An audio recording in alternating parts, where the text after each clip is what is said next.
السلام علیکم ورحمۃ اللہ وبرکاتہ۔ اکیڈمیۃ المعرفۃ العربیہ کے تحت پھر سے دوسرے درس کے اندر آپ کا خیر مقدم کرتا ہوں۔ ہم نے پچھلے ویڈیو میں آپ کو سنگولر ورڈ اور کمپاؤنڈ ورڈ کے بارے میں کہا تھا، یعنی جس کو مفرد یعنی کلمہ کہا جاتا ہے اور اس کو مرکب کہا جاتا ہے۔ اب جو ہماری ڈیلنگ ہے اس درس میں، وہ اس مفرد کی 3 قسمیں میں نے بیان کی تھی۔ ایک کا نام ہے اسم، فعل اور حرف۔ تو سب سے پہلے ہم اسم کی بحث کو دیکھتے ہیں کہ اسم کس چیز کو کہا جاتا ہے اور اس کی کتنی ٹائپس ہے۔ تو سب سے پہلے آپ نے انگریزی زبان میں بھی اسم کے بارے میں پڑھا ہوگا، یعنی اس کو ناؤن کہا جاتا ہے۔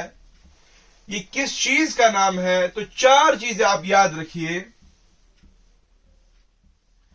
A noun is a word that names a person, a place, a thing, idea or concept۔ سب سے پہلے اس میں یا تو کسی شخص کا نام ہوتا ہے، یا کسی جگہ کا، یا کسی چیز کا، یا کسی خیال و تصور کا، جس کو ہم انگریزی میں پرسن، پلیس، تھنگ، آئیڈیا اور کنسپٹ کہتے ہیں۔ اسم کوئی شخص ہو سکتا ہے، کوئی جگہ ہو سکتی ہے، کوئی چیز ہو سکتی ہے، کوئی خیال و تصور ہو سکتا ہے۔ سب سے پہلے ہم شخص کی بات کی جائے تو ہم دیکھیں گے مثالوں کے ذریعے سے کہ اسم اگر شخص کا نام ہوگا تو عربی زبان میں اس کو کیسے استعمال کریں گے۔ میں نے کہا المعلم يعلم الطلاب بكل اخلاص۔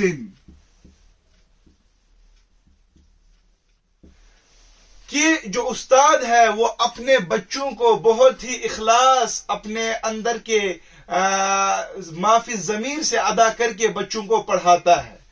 تو اس میں ہم نے شخص کی بات کی، اسم شخص کا نام ہے۔ تو اس میں جو شخص ہے المعلم ہے، استاذ ہے۔ طلابی کئی اشخاص کا نام ہے۔ اخلاص بھی اسم ہے، لیکن یہ کسی شخص کا نام نہیں ہے۔ تو اس مثال میں اگر ہمیں شخص کو پرکھنا ہے اسم کی ڈیفینیشن میں، تو ہم معلم کو کہیں گے کہ اس جملے میں اسم جو ہے وہ المعلم ہے، یعنی استاذ ہے۔ دوسری مثال شخص کے اعتبار سے میں نے کہا علی، علی ایک نام ہے۔ یدرس فی المدرسۃ کل یوم۔ تو اگر ہمیں اس میں شخص کی ڈیفینیشن سمجھنی ہے تو علی ایک نام ہے، اس کا مطلب ہوا کہ آپ کہیں گے اس میں علی اسم ہے۔ مدرسہ بھی اسم ہے، لیکن شخص کے اعتبار سے ہم ڈیفینیشن بیان کر رہے ہیں۔ علی ایک اسم ہے، ایک پرسن ہے، اس لیے ہم کہیں گے کہ علی اس جملے میں اسم ہے، علی اس جملے میں ناؤن ہے۔ میں نے شخص کے اعتبار سے آپ کو 2 مثالیں بیان کی۔ اب دوسری چیز، اسم جو ہے، ناؤن جو ہے، یہ کسی جگہ کا نام بھی ہو سکتا ہے۔ مثال کے طور پر میں آپ کے سامنے کہوں المدینۃ مزدحمۃ بالسکان۔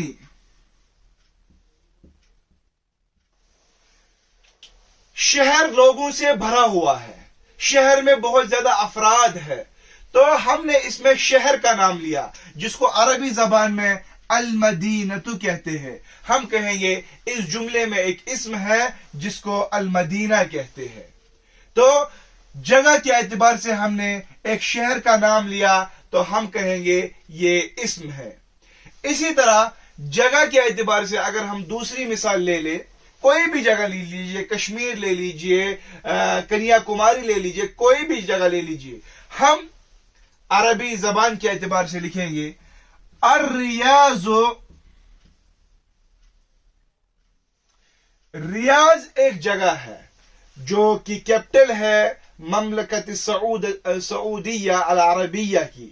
تو ہم یہ کہیں گے الریاض مدینۃ جمیلۃ فی المملکت العربیہ السعودیہ. عربیہ السعودیہ. تو اس میں ہم بات کر رہے ہیں جگہ کے اعتبار سے. تو اس جملے میں جو یہ ریاض ہے یہ ایک جگہ ہے تو ہم یہ کہیں گے ریاض ایک اسم ہے. اسی طرح ہم تیسری چیز کی طرف بڑھیں گے کہ ہم نے کہا اسم کوئی چیز بھی ہو سکتی ہے، اسم کوئی تھنگ بھی ہو سکتا ہے. مثال کے طور پر میں نے کہا ھذا الکتاب مفید للطلاب. میں نے کہا یہ کتاب اسٹوڈنٹس کے لیے، طلبہ کے لیے بہت زیادہ مفید ہے. تو میں نے جو کتاب آپ کے سامنے دکھائی، آپ کو آپ کے تصور میں کتاب کا نام آیا تو ہم کہیں گے یہ کوئی چیز ہے. تو چیز کا نام آپ کے ذہن میں آ گیا، اس کا مطلب یہ اسم ہو گیا.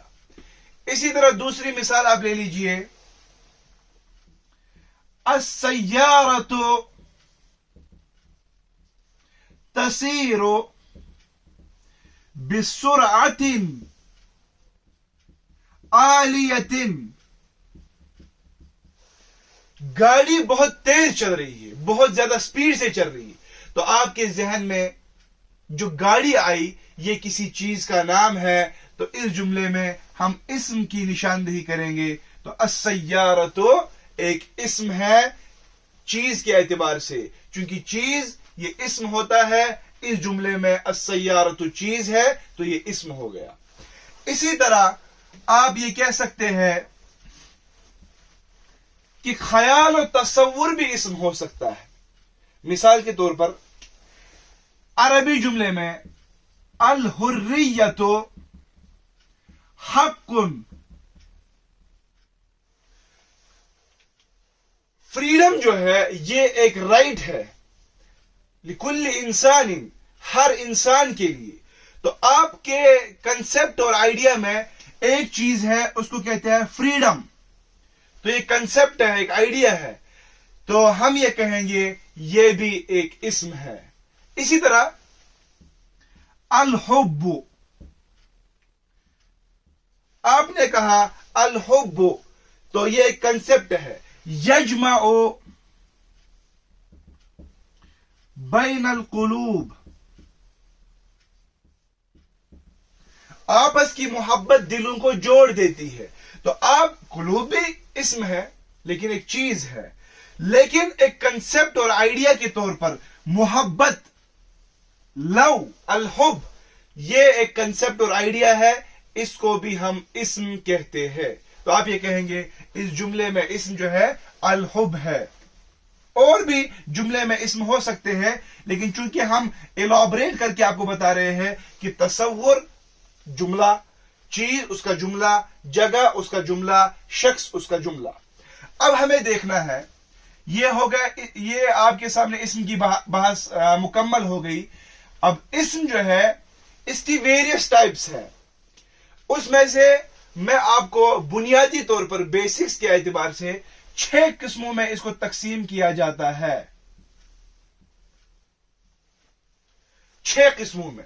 سب سے پہلے آپ دیکھیے، اسم کی پہلی قسم ہوتی ہے فارمیشن. دوسری قسم ہوتی ہے نمبرنگ. تیسری قسم ہوتی ہے جینڈر.